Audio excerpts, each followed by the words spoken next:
Hi again then guys, and welcome to another tune setup for, of course, GT Sport in particular, and this is, of course, a kind of tune that we've done loads of before. So this one is not geared towards those of you guys who have already seen my tunes for this. Chances are you're already running in N300, some of you even in N200 with the Mazda RX-500 or the Alpine. So you guys are already set. You don't need any more help than you've already got. This is for those who are completely new to the Blue Moon Bay event. And if you are a complete newcomer to it and you don't even know what I'm talking about, but you want to earn the money, click the first link in the description, which will show you the setup for this event. It just so happens to be the most successful video I've ever made now, over 250,000 views, which is pretty cool. But check that one out, that'll show you what you need to do, how you can get to the race. And now this car is basically another option alongside stuff like the Porsche 911 for those who are less experienced, so that you have a car that can win, but that's also very forgiving. And it is, of course, the Mercedes-AMG GTS. Now you want to reduce it to N400. I don't recall if you actually need to upgrade the power for that. You might be able to already drop it to N400.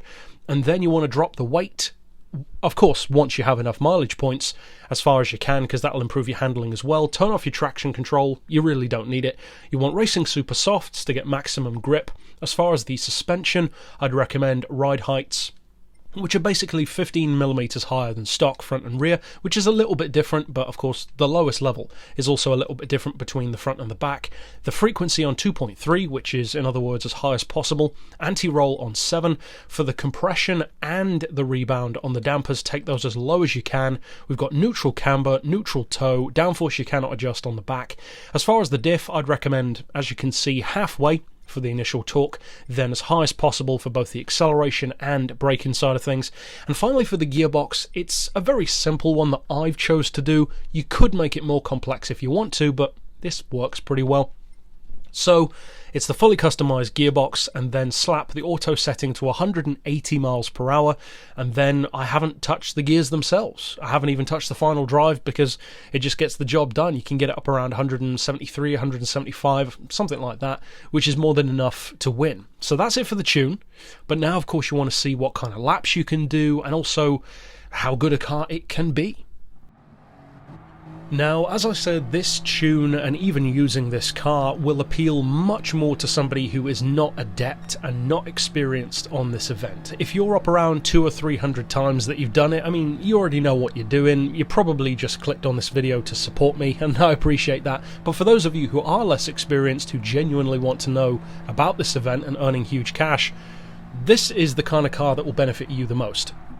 Now, in terms of how to use this car, I would recommend avoiding the LaFerrari. You can beat the LaFerrari, but again, that is a more experienced driver talking. So for a beginner, try to avoid it. So exit the event and come back until you've got something like a Veneno or a Veyron or a McLaren F1 instead of the LaFerrari up against you.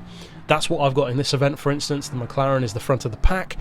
And you can run consistent 47 to 48 second laps. So it's not the quickest tune I've done, but that's not the point of it. It's a car that you can throw into the corner, you can slam on the brakes, you can use throttle control very easily. It's very beginner friendly. Now the handling is much more inclined towards being heavy, so basically watch what I'm doing here and kind of try to mirror that. So brake a little bit as you enter the corners, the tighter corners at least.